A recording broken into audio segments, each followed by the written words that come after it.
नमस्ते विद्यार्थियों, आज पुनः आपका स्वागत है हमारे इस नए वीडियो में। आज हम आपके लिए बहुत ही इम्पोर्टेंट टॉपिक लेकर आया हूँ, जिसका महत्व ग्रामर के बहुत सारे चैप्टरों में है, बहुत सारे टॉपिकों में है। इस टॉपिक का नाम है इंपरेटिव सेंटेंस। मेरे विद्यार्थियों, आज हम लोग इंपरेटिव सेंटेंस यानी आज्ञा सूचक वाक्य के बारे में पढ़ेंगे। सबसे पहले मैं बता देना चाहता हूं आपको, इंपरेटिव सेंटेंस बहुत ही इंपॉर्टेंट सेंटेंस माना जाता है, क्योंकि इसका प्रयोग वॉइस में भी है, नरेशन में तो इसके लिए एक स्पेशल ही एक चैप्टर ही है जो इंपरेटिव सेंटेंस पर है। स्पोकन अंग्रेजी में भी हम लोग बहुत ज़्यादा इसका प्रयोग करते हैं। बहुत सारे ऐसे शब्द हैं जैसे प्लीज, जैसे काइंडली, जैसे डोंट, जो सब इंपरेटिव सेंटेंस में प्रयोग होते हैं। इसका व्यवहारिक बोलचाल में भी हम लोग प्रयोग कर देते हैं। तो आइए आज हम लोग इंपरेटिव सेंटेंस के बारे में पढ़ें, जाने इसके विस्तार से कि इंपरेटिव सेंटेंस वास्तव में होता क्या है। मेरे विद्यार्थियों, सबसे पहले हम इसकी डिफिनेशन पर विचार करेंगे। इंपरेटिव सेंटेंस को हम डिफाइन कर सकते हैं, a sentence that expresses an order, request, advice, entreaty और prohibition is called an imperative sentence. थोड़ा सा इसके हिंदी परिभाषा पर विचार करें। थोड़ा सा हिंदी परिभाषा को यदि देखें हम लोग, जिस वाक्य से आदेश, आग्रह, सलाह, क्षमा याचना या मनाही का भाव प्रकट हो, उसे आज्ञा सूचक वाक्य कहते हैं। ध्यान देने वाला बात है, कहीं कहीं आपको मिलेगा ऑर्डर की जगह पर कमांड भी। एक नया शब्द इसमें मिल रहा है, एंटिटी, यानी विनती करना, क्षमा याचना करना, विनम्रता पूर्वक या भावात्मक ढंग से। मेरे विद्यार्थियों, जब इसके हम उदाहरण पर विचार करते हैं तो देखते हैं, क्योंकि इसमें बहुत सारे शब्द हैं, ऑर्डर है, रिक्वेस्ट है, एडवाइस है, एंटिटी है, प्रोहिबिशन है, बहुत सारे इसमें शब्द का भाव आते हैं। तो हम इस सारे शब्द के भाव पर यदि उदाहरण देखें तो सबसे पहले हम उदाहरण आपको दे रहे हैं, bring a cup of T, यानी एक कप चाय लाओ। देखिए, यह ऑर्डर का बोध करता है। दूसरा सेंटेंस है, please give me your pen. यह सेंटेंस, कृपया मुझको अपना पेन दीजिए या दो, यह रिक्वेस्ट का बोध करता है। तीसरा है, take medicine in time every day. प्रतिदिन अपनी दवा समय पर लीजिए, यानी यह आपको एडवाइस का भाव व्यक्त करता है। चौथा है, please pardon me for this mistake. कृपया इस गलती के लिए मुझे क्षमा करें, यानी क्षमा याचना, यानी एंटिटी का बोध होता है इस वाक्य में, उसका सेंस निकलता है इस वाक्य में, अर्थात यह वाक्य आपका है एंटिटी।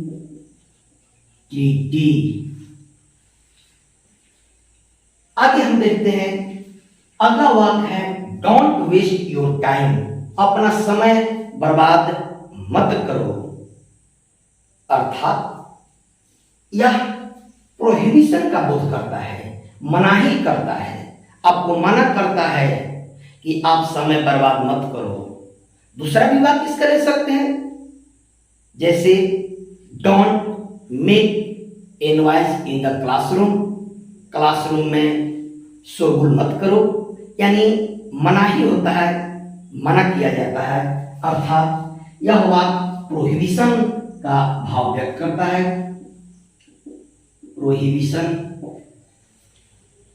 ये सारे वाक्य को यदि हम देखते हैं तो किसी के पहले सब्जेक्ट दिखाई नहीं देता है। इसका मतलब यह नहीं समझ जाना है इसमें सब्जेक्ट है ही नहीं, इसका सब्जेक्ट छुपा हुआ रहता है, हाइडन रहता है।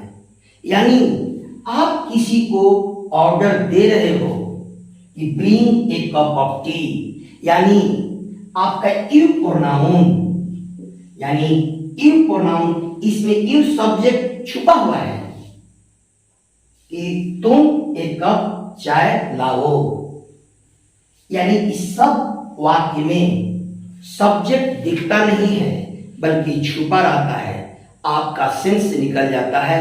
यानी सब में जो यू आप यूज करते हैं इस सब में सेंस उसका छुपा हुआ है। मेरे विद्यार्थियों,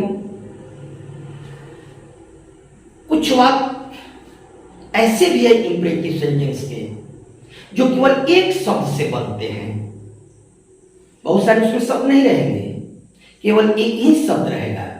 जैसे मान लिया जाए रन, जैसे मान लिया जाए गो, जैसे मान लिया जाए कम, ये सारे शब्द से ही यह भाव निकलता है या किसी न किसी को कुछ कह रहे हैं, कुछ आदेश दे रहे हैं, आओ, जाओ, दौड़ो, कोई ना कोई इन शब्दों से भाव या अर्थ निकल रहा है। इंपरेटिव सेंटेंस जहां समाप्त होता है वहां फुल स्टॉप का चिन्ह अवश्य देना चाहिए, दूसरा चिन्ह नहीं, फुल स्टॉप का चिन्ह। कहीं कहीं आपको मिलेगा कि जो एक शब्द से शुरू होता है इंपरेटिव सेंटेंस, वहां नोट ऑफ एक्सक्लेमेशन का चिन्ह रहना चाहिए, रहता है, कहीं कहीं फुल स्टॉप ही लिखा हुआ मिलता है, लेकिन सबसे ज्यादा ग्रामर की दृष्टि से उचित है तो नोट ऑफ एक्सक्लेमेशन का चिन्ह जरूर दे देना चाहिए यदि एक शब्द से आपका इंपरेटिव सेंटेंस शुरू हो तो। यदि आप वाक्य का अर्थ हिंदी में नहीं निकाल पाते हैं, उसका भाव नहीं निकाल पाते हैं, तो कुछ विद्यार्थी ऐसे भी होते हैं जो वाक्य को देख करके भले उनका अर्थ हिंदी में ना निकाल रहा है लेकिन वाक्य को देख करके वे बता देते हैं कि यह सेंटेंस इंपरेटिव सेंटेंस में है। इसीलिए थोड़ा सा मैं उस पर आपको हिंट कर देना चाहता हूं।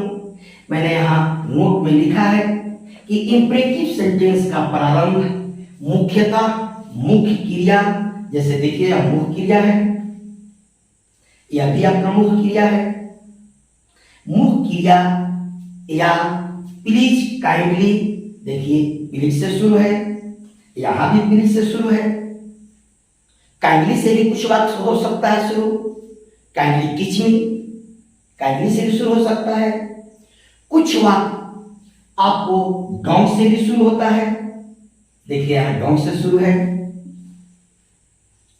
कुछ वाक्य ऐसे भी मिलेंगे जिसमें प्लीज और डोंट दोनों रहेंगे, यानी प्लीज डोंट, जैसे प्लीज डोंट एब्यूज मी, कृपया मुझको गाली मत दीजिए, कृपया भी है मनाही भी है, दोनों इस सेंस में आते हैं। तब प्लीज डोंट से भी वाक्य शुरू होते हैं, यानी प्लीज डोंट से भी वाक्य आप लिख सकते हैं। सबसे इंपॉर्टेंट एक चीज और इस इंपरेटिव सेंटेंस में है कि उसको समझने लायक है, वह है आपका लेट। लेट से भी इंपरेटिव सेंटेंस शुरू होता है, यानी दो, जैसे लेट से शुरू होता है, एक मैं उदाहरण आपको देता हूं, let me read the Ramayana, Ramayana, आप देखिए यह लेट से शुरू है, यानी मुझको रामायण पढ़ने दो। तो इंपरेटिव सेंटेंस लेट से भी शुरू होता है।